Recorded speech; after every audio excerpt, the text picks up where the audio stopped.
Hello students, welcome to रोशन की class YouTube channel. आप सभी का आज की इस वीडियो में एक बार फिर से बहुत बहुत स्वागत है। स्टूडेंट्स, आज की इस वीडियो में हम देखेंगे क्लास 8th यानी कि कक्षा 8 का आपका जो हमारे अतीत बुक है, इतिहास की जो बुक है, उसका अध्याय 10 जिसका नाम है स्वतंत्रता के बाद यानी कि इंडिया आफ्टर इंडिपेंडेंस। इसके सभी क्वेश्चन आंसर यहाँ पे देखेंगे और डिस्कस करेंगे और वीडियो देखते ही देखते आप लोगों को सारे क्वेश्चंस के आंसर याद हो जाएंगे। तो अगर वीडियो अच्छी लगे आप लोगों को, वीडियो से हेल्प मिले, आप लोगों को लाभ मिले, तो प्लीज़ वीडियो को लाइक करिएगा। और ऐसे ही NCERT के किसी भी क्लास का, किसी भी सब्जेक्ट का अगर आप लोगों को सॉल्यूशन देखना है या फिर कोई चैप्टर आपको पढ़ना है तो आप लोग रोशन की क्लास यूट्यूब चैनल से जुड़ सकते हैं, बिल्कुल फ्री है। नीचे लाल कलर का सब्सक्राइब बटन, उस पर क्लिक करके सब्सक्राइब कर लीजिए, साथ ही साथ बेल आइकन को दबाना मत भूलिए।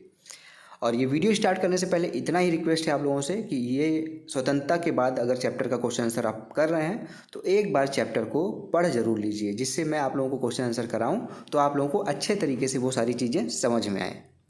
तो चलिए शुरू करते हैं आज की वीडियो। सबसे पहले देखिए, पहला प्रश्न है यहाँ पे, फर्स्ट क्वेश्चन, नव स्वाधीन भारत के सामने कौन सी 3 समस्याएं थी? यानी कि जब भारत आज़ाद हुआ था, स्वाधीन हुआ था, उसके बाद भारत में कौन कौन सी चुनौतियां थी, क्या क्या समस्याएं थी, उनमें से 3 आपको बताना है। तो आज़ाद भारत की बड़ी चुनौतियां, पहली है यहाँ पे देखेंगे, विभाजन की वजह से 80 लाख शरणार्थी पाकिस्तान से भारत आए थे। आपको पता है कि विभाजन हुआ था तो भारत से कुछ लोग पाकिस्तान गए थे, पाकिस्तान से कुछ लोग भारत आए थे। तो क्या हुआ था, 80 लाख जो शरणार्थी थे, शरणार्थी किसको कहते हैं? जो दूसरे देश से हमारे देश में आए थे, जिनके पास शरण का कोई भी जगह नहीं था। 80 लाख थे। पहला क्वेश्चन यहाँ पे कितने लोग थे? तो 80 लाख शरणार्थी आए थे, पाकिस्तान से भारत आए थे। इन लोगों के लिए रहने तथा रोजगार का इंतजाम करना जो पहली समस्या थी हमारी, ठीक है। दूसरी समस्या क्या थी? करीब 500 रियासतें राजाओं या नवाबों के शासन में चल रही थी। इन सभी को नए राष्ट्र में शामिल होने के लिए तैयार करना बहुत मुश्किल का काम था। तो इसको किसने किया था? सरदार वल्लभ भाई पटेल ने। उसके बाद तीसरा यहाँ पे प्रश्न है, तीसरा जो चुनौती है यहाँ पे लिखा गया है, लोगों को एक ऐसी राजनीतिक व्यवस्था प्रदान करना जिसके द्वारा उनकी आशाओं और आकांक्षाओं को पूरा किया जा सके। यानी कि एक ऐसी राजनीतिक व्यवस्था बनाना जिससे सभी की जो आवश्यकताएं थी, उनकी आशाएं थी, उसको पूरा किया जा सके। ये 3 समस्याएं थी जो तीनों को से भारत ने अच्छी तरीके से निपटा था। अब देखेंगे दूसरा प्रश्न हमारा, योजना आयोग की क्या भूमिका थी? जो प्लानिंग कमीशन था उसकी क्या भूमिका थी, इसके बारे में यहाँ पे पूछा गया है। तो योजना आयोग की भूमिका थी, पहला, आर्थिक विकास के लिए नीतियाँ बनाना और उसको लागू करना। यानी कि पैसे से रिलेटेड जो चीज़ें थी, जिससे उसका पैसे से ही विकास होता है, तो उस आर्थिक विकास जो थी उसके लिए क्या क्या नियम कानून होने चाहिए ये बनाना और उसको ज़मीन पे उतारना, यानी कि उसको अप्लाई करना चीज़ों को। दूसरा है, कौन से उद्योग सरकार द्वारा और कौन से उद्योग निजी उद्योगपतियों द्वारा लगाए जाएंगे यह निश्चित करना योजना आयोग का काम था। तीसरा है प्रश्न यहाँ पे, तीसरा यहाँ पे योजना आयोग की भूमिका है, विभिन्न क्षेत्रों और राज्यों के बीच किस तरह का संतुलन बनाया जाएगा, इसको परिभाषित करना योजना आयोग का काम था। तो ये 3 काम थे जो मुख्य रूप से योजना आयोग के थे। इसके बाद देखेंगे आप तीसरे प्रश्न की तरफ बढ़ते हैं। तीसरा प्रश्न यहाँ पे क्या है? रिक्त स्थानों की पूर्ति करना है। रिक्त स्थानों की पूर्ति में देखिए, पहला प्रश्न है, केंद्रीय सूची में डैश डैश डैश और डैश डैश डैश विषय रखे गए थे। तो केंद्रीय सूची में क्या क्या विषय रखे गए थे? देखिए नीचे यहाँ पे मैंने फिल कर दिया गया है।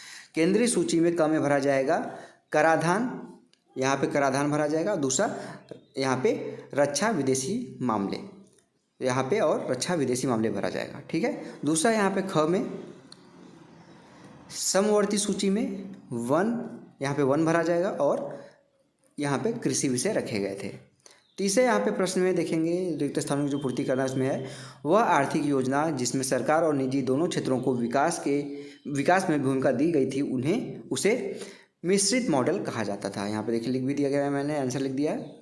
चौथे क्वेश्चन में यहाँ पे भरा जाएगा, ठीक है। यहाँ पे देखिए, पोट्टी श्री रामुलु की मृत्यु से इतना जबरदस्त आंदोलन पैदा हुआ कि सरकार को आंध्र भाषी राज्य के गठन की मांग को मानना पड़ा। ये तीसरा क्वेश्चन हो गया रिक्त स्थानों की पूर्ति वाला। अब चौथे क्वेश्चन की तरफ बढ़ते हैं। यहाँ पे सही गलत का आंसर आपको बताना है, ट्रू और फॉल्स है। पहला यहाँ पे है क, आज़ादी के समय ज़्यादातर भारतीय गाँव में रहते थे। तो ये बिल्कुल सही है, आज़ादी के वक्त ज़्यादातर भारतीय गाँव में रहते थे, सही है। दूसरा यहाँ पे है, संविधान भाषा कांग्रेस पार्टी के सदस्यों से मिलकर बनी थी, तो गलत है। संविधान यहाँ पे भाषा कांग्रेस पार्टी के सदस्यों से ही मिलकर बस नहीं बनी थी, तो ये बिल्कुल गलत है, ये हो जाएगा आपका फॉल्स। तीसरा यहाँ पे प्रश्न, पहले राष्ट्रीय चुनाव में केवल पुरुषों को ही वोट डालने का अधिकार दिया गया था, बिल्कुल गलत है।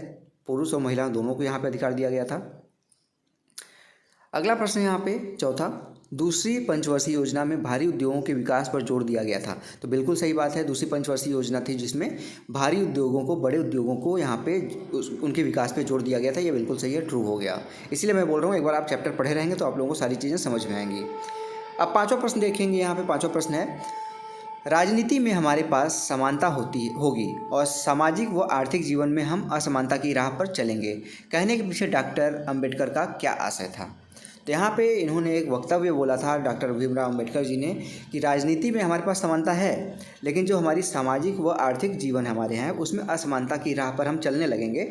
ये क्यों कहा था, तो ये कहा था अंबेडकर जी का क्या आशय था, यहाँ पे देखिए। पहला है, राजनीतिक लोकतंत्र के साथ साथ आर्थिक और सामाजिक लोकतंत्र भी जरूरी है। मतलब राजनीति में अगर समानता है, उसके साथ साथ हमको आर्थिक और सामाजिक लोकतंत्र भी जरूरी है, हमारे लिए समानता की ज़रूरत है। यानी जीवन में समानता भी जरूरी है। लोगों को वोट डालने का अधिकार दे देने से अमीर गरीब या ऊंची और नीची जातियों का अंतर अपने आप खत्म नहीं हो जाएगा कि वोट डालने से हम अमीर हैं तो गरीब हो जाएंगे या फिर गरीब हैं तो अमीर हो जाएंगे, ऐसा कुछ नहीं होगा। राजनीति में हम एक व्यक्ति एक वोट और एक मूल्य के सिद्धांत का पालन करेंगे। इसके विपरीत अपनी सामाजिक एवं आर्थिक संरचना के फलस्वरूप हम सामाजिक और आर्थिक जीवन में एक व्यक्ति एक मूल्य के सिद्धांत का निषेध करते रहेंगे। यानी कि हम तो राजनीति में तो हमने एक इंसान, एक व्यक्ति और एक वोट का यहाँ पे प्रावधान रख दिया जिससे समानता आ जाएगी, लेकिन हमको यही चीज़ क्या अप्लाई करना है, यही चीज़ हमको आर्थिक संरचना में भी और सामाजिक संरचना में भी हमको ये पालन करना होगा। नहीं तो हम क्या करेंगे, एक जीवन में एक व्यक्ति और एक मूल्य के सिद्धांत को हम नहीं पालन करेंगे, निषेध करते रहेंगे उसका हम। तो ये आशय था डॉक्टर भीमराव अम्बेडकर जी का जब इन्होंने ये वक्तव्य दिया था। छठवां क्वेश्चन है, स्वतंत्रता के बाद देश को भाषा के आधार पर राज्यों में बांटने के प्रति हिचकिचाहट क्यों थी। कि हम स्वतंत्रता के बाद कि ये हिंदी भाषी प्रदेश है, ये तेलुगु प्रदेश है, ये पंजाबी प्रदेश है, इस तरह से बांटने में हिचकिचाहट क्यों थी, इसका कारण यहाँ पे देखिए लिखा गया है। हिचकिचाहट के कारण, पहला, भारत धर्म के आधार पर बढ़ चुका था। देश विभाजन के कारण हिंदू और मुसलमानों के बीच भीषण दंगों में 10 लाख से ज़्यादा लोग मारे गए थे, ऐसे में चिंता स्वाभाविक थी। दूसरा, भाषा के आधार पर हमारा देश दूसरा बंटवारा नहीं झेल सकता, इसलिए चिंता स्वाभाविक। जैसे अब एक हिंदू प्रदेश हो जाएगा, एक आपका तेलुगु प्रदेश हो जाएगा, तो फ्यूचर में हो सकता है भविष्य में जाके तेलुगु प्रदेश या हिंदू प्रदेश कहे कि हम अलग देश बन चाहते हैं। तो इस चीज़ की चिंता थी, क्योंकि भारत की जो आज़ादी हुई थी वो एक टाइम पे हिंदू और मुस्लिमों के बंटवारे के आधार पे ही हुआ था। तो भारत दोबारा ये झेलना नहीं चाहता था, इसलिए हिचकिचाहट थी कि भाषा के आधार पर प्रदेशों का गठन। तीसरा यहाँ पे था, प्रधानमंत्री जवाहरलाल नेहरू और उप प्रधानमंत्री वल्लभ भाई पटेल दोनों ही देश की भाषा के आधार पर दूसरे विभाजन के डर से भाषा के आधार पर राज्यों के गठन की नीति के विरोध में थे, यही जो मैंने आपको अभी बताया।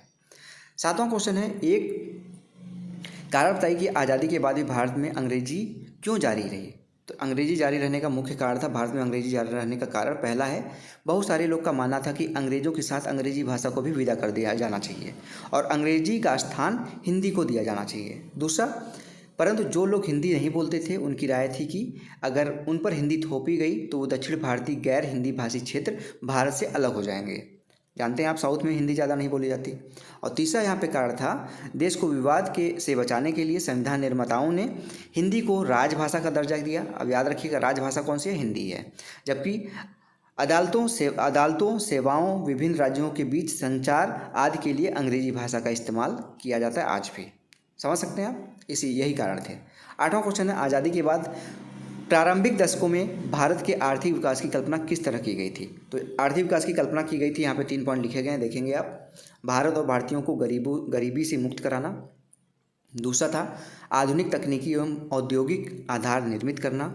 और तीसरा यहाँ पे था, कल्पना जो की गई थी, विभिन्न क्षेत्रों और राज्यों के बीच किस तरह का संतुलन बनाया जाएगा, इसको करके देखेंगे।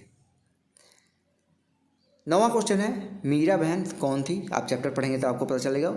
उनके जीवन और आदर्शों के बारे में पता लगाएं। तो मीरा बहन के बारे में देखिए, यहाँ इनका जन्म कब हुआ था, इनकी मृत्यु कब हुई थी, ये बताया गया है। मीरा बहन 22 नवंबर 1892 से जुलाई 20, 1982। तक मतलब 22 नवंबर 1892 में इनका जन्म हुआ था। 20 जुलाई 1982 में इनकी मृत्यु हुई थी। एक ब्रिटिश एडमिरल की बेटी थी। उनका वास्तविक नाम मैडलिन स्लेड ये था। इनको मीरा बहन के नाम से भारतवासी बुलाते थे, लेकिन इनका नाम असली था मैडलिन स्लेड। वह गांधी जी की बेटी जैसी थी।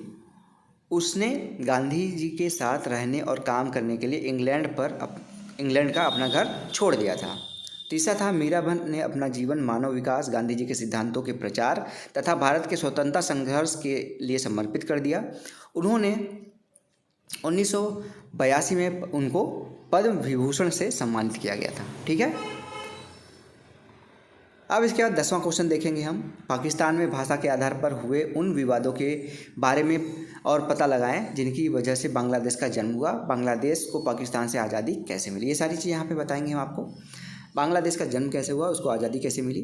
तो 1947 में पाकिस्तान के 2 भाग थे, एक भारत के पश्चिम में और दूसरा भारत के पूर्व में। पूर्व में जो है वो बांग्लादेश है और पश्चिम में जो है वो पाकिस्तान है। दोनों भागों का सांस्कृतिक, भौगोलिक एवं भाषी आधार अलग था। ठीक, एक बंगाल से पास में थे तो बंगाली ज़्यादा बोलते थे, एक उधर पंजाब से पास में थे, पश्चिम जो अब पाकिस्तान कहा जाता है, वो तो पंजाबी का भाषा का यूज करते थे।